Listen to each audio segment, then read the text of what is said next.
Hello, fellow Rotarians. Did you hear the one about Dick Olson? You know, Dick Olson.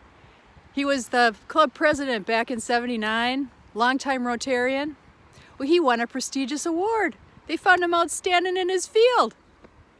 So I'm here today to celebrate Dick Olson. My name's Cheryl Whitkey.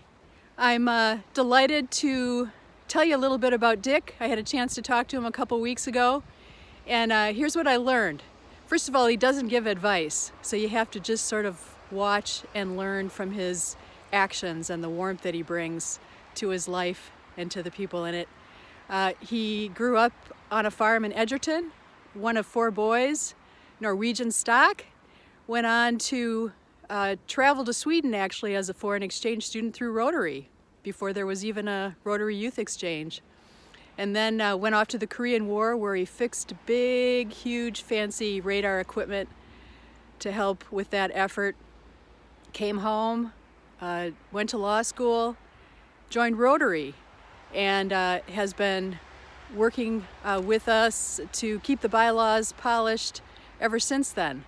I think something I learned when I listened to his stories that really impressed me was the depth of his friendships. And one thing that really touched me was him telling me about how his friends back when he was a young man thought that the women he was hanging out with weren't really suited for him. So they set up a blind date, and they knew him well enough to pick the right woman. They dated for basically a few months, got married, and have lived happily ever after. He and Marcia have 4 boys. There's some symmetry there, having grown up in a family of 4 boys himself.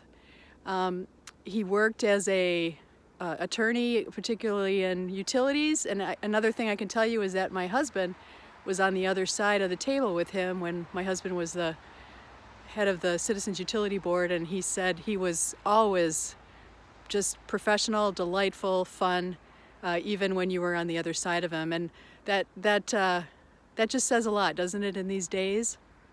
That we know someone in our midst can just always be gracious, kind, even in the most sort of conflicted and contentious times. So I was just really delighted to meet Dick. I hope that sometime soon we can sit down and have lunch all together. I'm sorry you couldn't be there with us.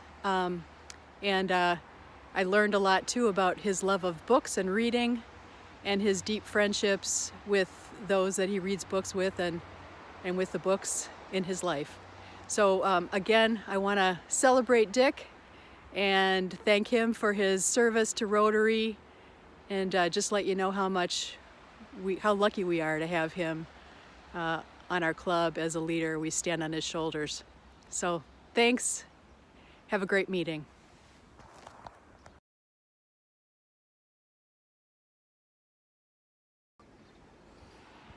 Hello, fellow Rotarians. Did you hear the one about Dick Olson? You know, Dick Olson. He was the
Good afternoon. My name is Brad Binkowski. I'm a partner with Urban Land Interests. I'm very pleased to have the opportunity to appear before Downtown Rotary to talk about issues, problems, challenges, and opportunities that downtown Madison faces.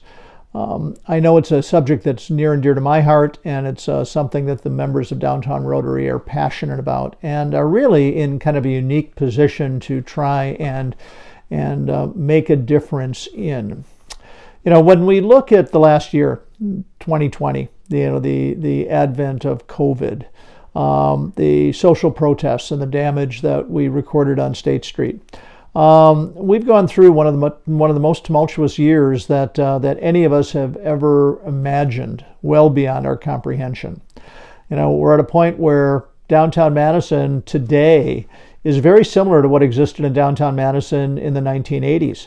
There's very little traffic on the sidewalks. Restaurants are shuttered. In the 1980s, they didn't exist. People are staying away from work. Parking ramps are empty. The social fabric of our community has really kind of been torn apart by both the protests that turned violent and by people's efforts to stay home and avoid each other to protect themselves against COVID.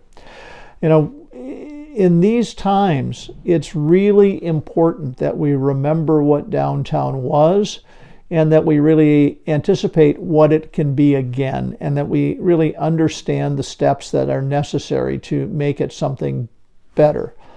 I'm going to give a little brief summary of the history of Block 89 to illustrate, I think, a couple of points that I'm going to make.